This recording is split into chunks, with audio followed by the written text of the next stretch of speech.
अस्सलाम वालेकुम व्यूअर। उम्मीद करता हूँ सब व्यूअर ठीक ठाक होंगे। व्यूअर, आज मैं आपके साथ उस्मान कोलस उस्मान सीज़न 4 एपिसोड 122 का पार्ट नंबर 1 बताने जा रहा हूँ, जिसमें नैमान की करारगाह दिखाई जाती है, जहाँ पर तमाम सिपाही मरे पड़े होते हैं। नैमान जब अपनी करारगाह पर वापस पहुँचता है, देखता है हर तरफ तबाही नज़र आ रही है। उसकी पूरी करारगाह तबाह हो चुकी होती है। उसका खास आदमी और चांद सिपाही अपनी गर्दन नीचे झुकाए बैठे होते हैं, और फिर वो अपने घोड़े से नीचे उतरता है और अपने लोगों की तरफ देखता है, और फिर खास आदमी से पूछता है किसने ये किया। वो उसकी गर्दन पर तलवार रख देता है। नाइमान कहता है मैं ये पूछ रहा हूँ ये किसने किया है। कहता है उस्मान।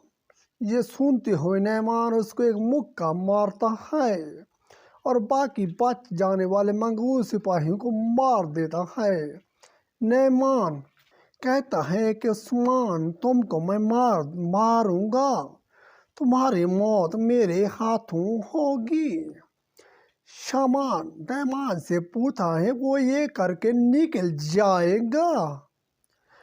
मैं अपने हाथों से इसका दिल चीर दूंगा। और कहता है एंकड़ी गवारों, मैं ज़मीनों को खून से सीराब करूंगा। अपनी तलवार से मंगोल सिपाहियों को बेदर्दी से मार रहा होता है और कहता है कि उस्मान के बेटों को भी मार दूंगा और इसके सिपाहियों को भी एक एक करके। और रात के वक्त यानी शहर की हवेली में उस्मान और सब खाने के दफ्तर पर बैठ खाना खा रहे होते हैं और सब लोग खुश होते हैं। आज आप सब ने अच्छा किया। जहाँ तक के दूसरों सरदारों नैमान की फौज को बड़ा नुकसान उठाना पड़ा, अल्लाह का शुक्र है। और फिर उस्मान साहब बुरहान से कहता है कि सूरत हाल क्या है। बुरहान कहता है शुक्र है अल्लाह का, आज हमने नौकरों को मौत के घाट उतार दिया। उनमें से काफ़ी भाग गए, नैमान के मुहाफिज मारे गए। उस्मान कहते हैं माशाअल्लाह।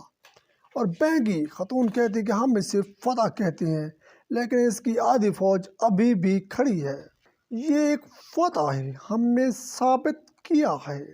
कम तादाद में भी मुजालिम जुल्म पर फतह पा सकते हैं। और फिर कहती हैं कि आगे क्या होगा, कि नौकर घबरा रहे होंगे। वो सोच रहे होंगे कि हम रोज़ाना हमला नहीं कर सकते। कबीले के लोगों की हौसला अफजाई होगी। वो देखेंगे काबिल शिकस्त समझे जाने वाले शिकस्त पा सकते हैं। वो हमारी फौज में शामिल होना चाहेंगे। दुर्गत और बुरहान कहता है अल्लाह का शुक्र है। औकतम साहब कहता है कि शादी कब करनी है।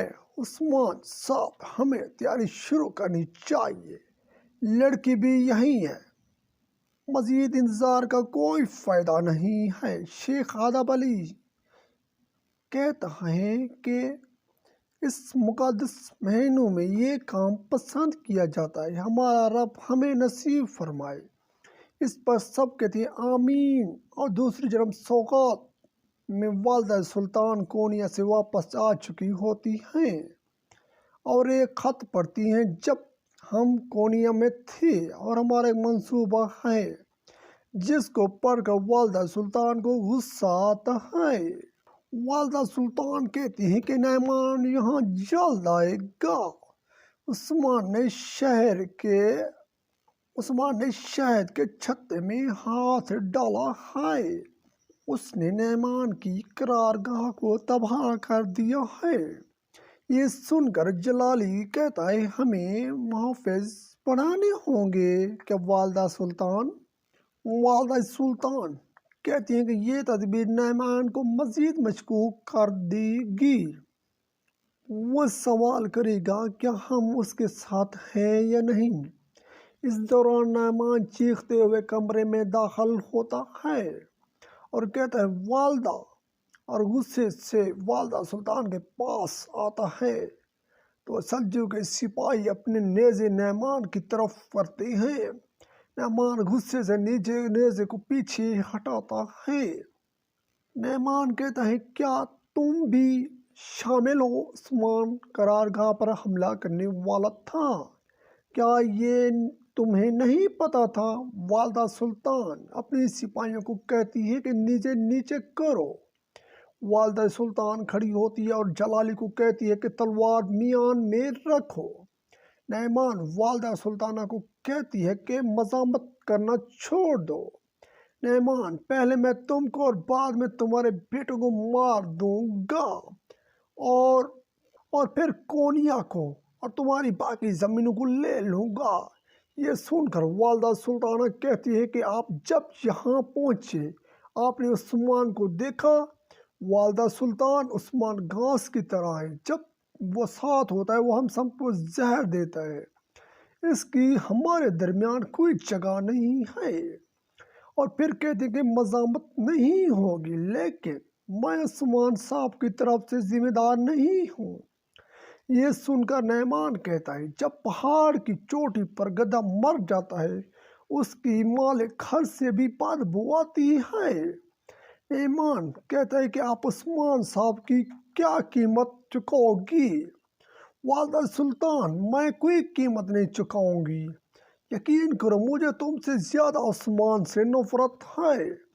یہ سن کر نعمان کا غصہ ٹھنڈا ہوتا ہے، اگر سلطان نے اس بار اس کا ساتھ دیا میں صرف اس کے بیٹوں کو نہیں اٹھا کے لے جاؤں گا، بلکہ اس پہ والدہ سلطانہ کہتی کہ اب عثمان نے تم سے سونا چرا لیا تھا، اس نے ہم پر جنگ چھیڑ دی۔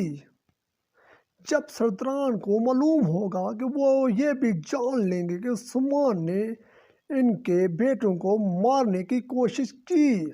یہ سن کر نعمان کہتا ہے یہ جاننا کافی نہیں والدہ۔ اس پر والدہ سلطانہ کہتی ہے کہ نعمان سب کچھ ہونے کے باوجود ہم اپنا وعدہ تم سے پورا کریں گے، ٹیکس سونا تمہارے پاس ہوگا۔ یہ سن کر نعمان کہتا ہے سونا جمع کرو لیکن ٹیکس سونا عثمان کے سروں سے ادا ہوگا، میں ان زمین کو خون کا تالاب بنا دوں گا، تم لوگ اسی کے مستحق ہو۔